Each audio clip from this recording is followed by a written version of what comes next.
소재지는 서울특별시 송파구 신천동이고요. 롯데캐슬 골드입니다. 바로 잠실역 앞에 있는 그 고층 아파트죠. 이 아파트의 대지권은 약 13.7평 정도 되고요. 건물 면적은 73.6평 정도가 됩니다. 안녕하세요. 경매광장입니다.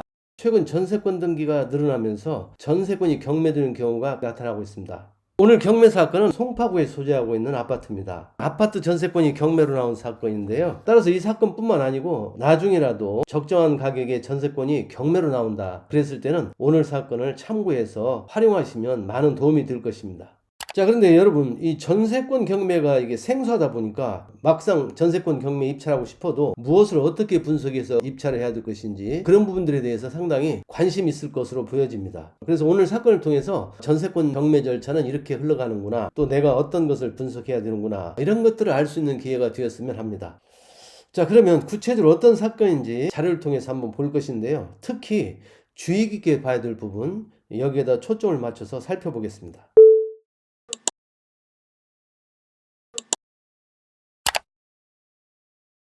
자, 오늘 사건 자료인데요. 그 첫머리에 나와 있는 것은 전세권이 설정되어 있는 아파트에 관한 내용입니다. 간단하게 한번 보겠습니다. 소재지는 서울특별시 송파구 신천동이고요. 그리고 아파트 명칭은 롯데캐슬 골드입니다. 바로 그 잠실역 앞에 있는 그 고층 아파트죠. 그리고 이 아파트의 대지권은 약 13.7평 정도 되고요. 건물 면적은 73.6평 정도가 됩니다. 예, 그리고 옆에 그 감정가가 나와 있는데 27억 3천만 원입니다. 이 27억 3천만 원이라는 감정가는 이 아파트에 대한 감정가가 아닙니다. 이 사건 전세권에 대한 감정가입니다. 지금 전세권이 지금 경매 대상이니까요. 예, 근데 뒤에서 보겠지만은 전세금이 29억입니다. 그런데 감정가는 그보다 조금 낮췄죠. 그 이유는 제가 감정평가서를 보니까 뭐라고 이유를 밝혔냐면 감정평가 당시 전세권 존속기간이 약 1년 5개월 정도가 남아있는 상태입니다. 그러니까 이 전세권을 낙찰받은 사람이 낙찰받았을 때 바로 전세금을 회수할 수가 있는 상황이 아니죠. 그런 것들을 고려해서 감정가를 약간 저감했다라는 사실이 나타나 있습니다. 자, 그러면 이어서 전세권에 관한 내용을 보겠습니다. 바로 이제 이 사건 건물 등기부를 정리한 내용인데요. 첫 번째 항목은 소유자에 관한 사항입니다. 방성모 씨. 이 사건 소유자이자 전세권 설정자입니다.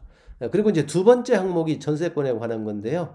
전세권 설정일자가 2018년 9월 28일입니다. 그리고 전세권자는 정병모, 그리고 전세금은 29억 원입니다. 그리고 그 아래에 근저당권 두 건이 있는데 이것은 아파트에 대한 근저당권이 아니고 이 전세권을 목적으로 설정한 근저당권입니다. 첫 번째 근저당권은 주식회사 이디얼, 채권 최고액은 14억 3천만 원입니다. 그리고 그 다음 후순위 근저당권이 하나 있네요. 근저당권자는 안정모 씨고요. 채권 최고액은 2억 6천만 원입니다.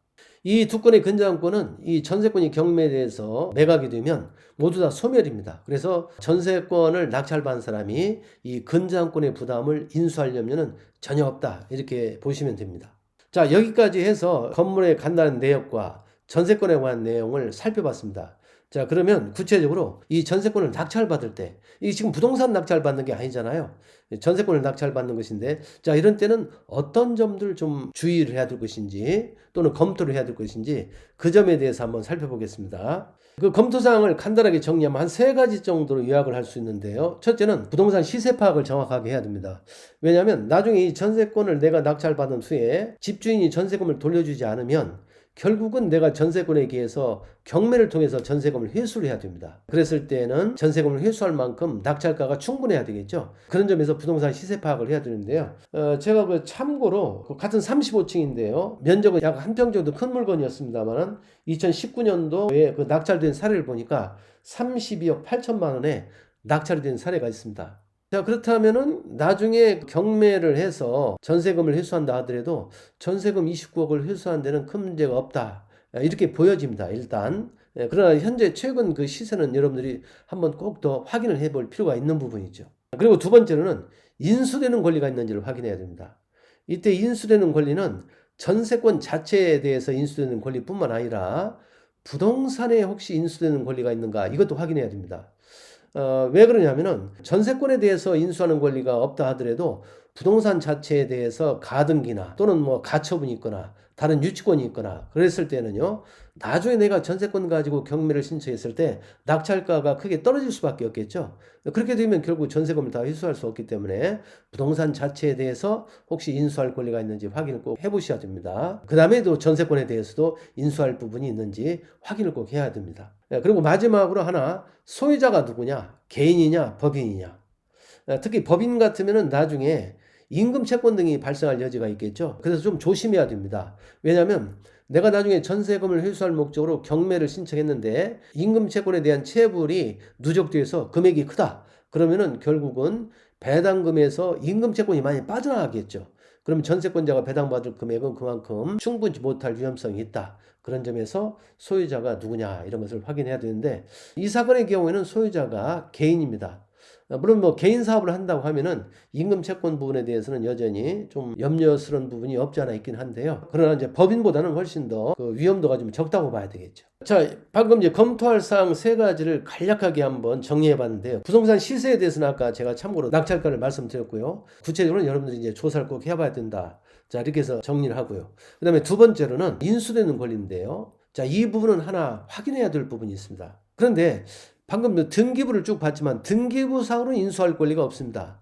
여기 지금 인수라고 되어 있는 건 요건 이제 우리가 현재 취득할 전세권이기 때문에 이 자체가 위험한 부담을 인수하는 건 아니죠. 그래서 결론적으로 이제 등기부상으로는 인수할 권리가 없다 이렇게 정리하면 되겠는데요. 그런데 이제 하나 조금 신경 쓰이는 부분이 하나 있습니다. 바로 임차 현황을 한번 보겠습니다. 여기 임차 현황을 보니까 김경모 씨가 임차 현황을 일단 조사가 되어 있는데요. 그 전입일자를 보니까 2018년 10월 8일입니다. 그리고 보증금이 얼마인지 나타나 있지 않아요. 자, 이런 경우 만약에 이 김경모 씨가 진정한 임차인이라고 했을 때는 두 가지로 이렇게 나눠봐야 됩니다. 첫 번째는 이 김경모 씨가 집주인하고 임대차 계약을 체결한 사람인지 이 부분하고요. 또 하나는 전세권자도 임대차를 할 수가 있습니다. 전세권자하고 임대차 계약을 체결한 사람인지 먼저 그것부터 한번 확인을 할 필요가 있습니다. 자, 그래서 그 전입일자를 한번 다시 보면은요, 2018년 10월 8일로 되어 있는데, 등기부 두 번째 항목을 보면 전세권 설정일자가 2018년 9월 28일입니다. 그렇다는 얘기는 결국 김경모 씨가 진정한 임차인이라 하더라도 이 김경모 씨는 집주인하고 임대차 계약을 체결한 게 아니고 전세권자하고 임대차 계약을 체결했을 것이다 라고 볼 수가 있겠죠. 자, 이런 경우 양자 간에 진정한 임대차 계약이 있고 실제 보증금이 있다 라고 했을 때는 어떤 문제가 생기냐면은 나중에 내가 만약에 이 전세권을 낙찰 받았을 때 저 임대차 보증금을 책임져야 됩니다. 그러니까 임차권의 부담을 인수한다는 얘기죠. 예, 그런 점에서 볼 때 이 김경모 씨가 진정한 임차인지 아닌지 이것은 반드시 확인을 하고 입찰에 참여를 해야 됩니다. 그런데 참고로 제가 감정평가서를 보니까요, 거기에 어떤 내용이 나와 있냐면 그 김경모 씨는 지금 전세권자가 정병모 씨잖아요. 이 정병모 씨의 아들, 그 아들의 배우자다. 그러니까 간단하게 말하면 정병모 씨의 며느리다 이렇게 나와 있습니다. 따라서 그 사실이 정확하다면 임대차 관계는 없을 가능성이 매우 높은데요. 그런데 부모 자식 간에도 임대차 관계는 법률상 얼마든지 가능합니다. 그래서 가능성은 희박하지만 이 김경모 씨가 진짜 임차인지 아닌지 이걸 꼭 확인한 연후에 입찰을 하는 것이 안전하다 이렇게 볼 수가 있습니다.